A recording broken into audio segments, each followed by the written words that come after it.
Si je commençais maintenant, au jour d'aujourd'hui, j'arriverais pas à ça.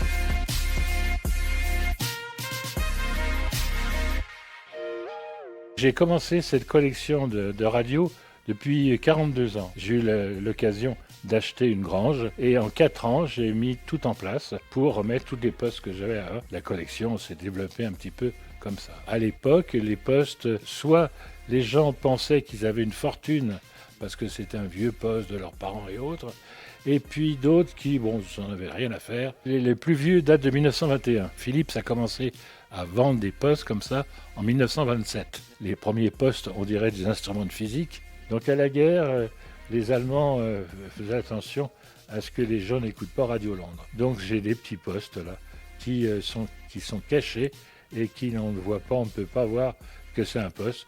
Après, on a commencé à faire attention à faire une coque autour pour que ça puisse facilement entrer dans une maison.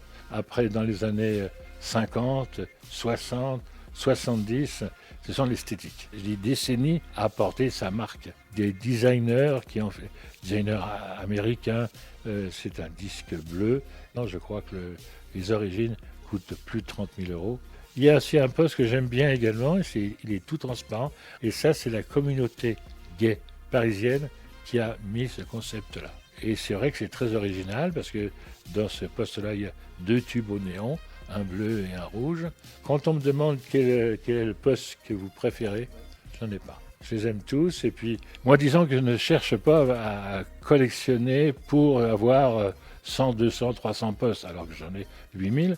Mais je ne cherche pas ça. Je cherche à des innovations qu'il y avait aussi bien dans l'esthétique que dans la technique. Si je commençais maintenant, au jour d'aujourd'hui, j'arriverais pas à ça. Un jour, j'étais dans le musée ici et je me suis dit, mais qu'est-ce qu'il faudrait que je collectionne pour ne pas le regretter dans quelques années? Là, j'ai tout de suite pensé à ce que j'avais offert à Noël à mes filles. Et c'était des Game Boy.